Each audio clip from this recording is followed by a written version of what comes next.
Welcome to another thrilling episode of Explorers of the Lost Vaults, the podcast where we embark on a captivating journey through history, delving into the remarkable artifacts hidden within museums around the globe. Sponsored by Bible Interact. With your host, Dr. George Sparks, who will guide you through tales of discovery, mystery, and wonder.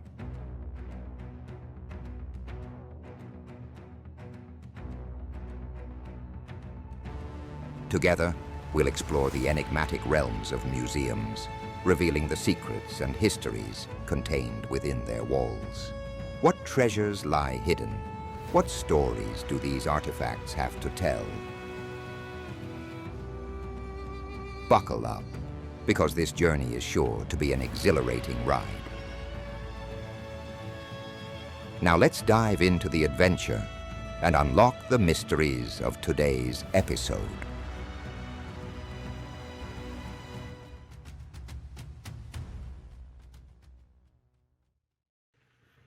This is a child's ossuary, and the lid's kind of off of it. Can you see the symbols on the side here? Yeah, it's got nice That's rosette very classic. patterns. Yeah, it's very classic. So we are in a museum vault. What I have displayed is a first century ossuary box, meaning a bone box.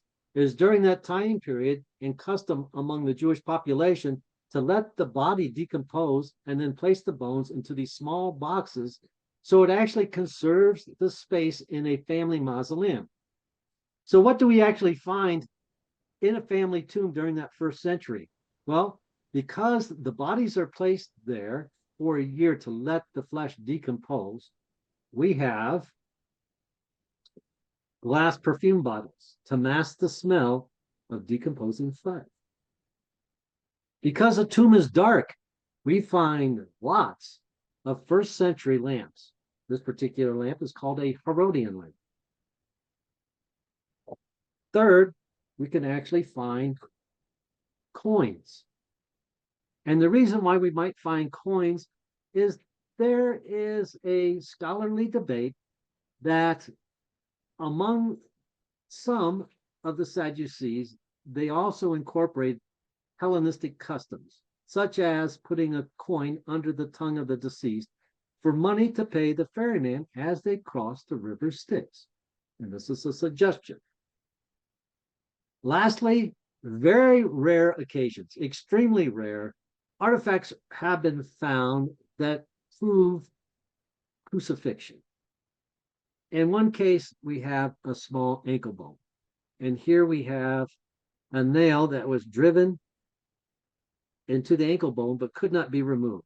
So as it was removed or detached from the cross beam, the flesh being removed and then placed into an ossuary box. But once again, this is a child ossuary. An adult ossuary could be 3 or 4 times this size, and I'll give you an example of that now. Here is just a small example of a rosette incised or fragment of an adult ossuary. Now I'm going to move the camera so you can see this. In comparison with this child's ossuary, this is just a fragment of adult ossuary. So it could be almost 4 times the size. And this is the first century customs of the Jewish population around Jerusalem, of the ossuary burials. Have a great day. Thank you for your time.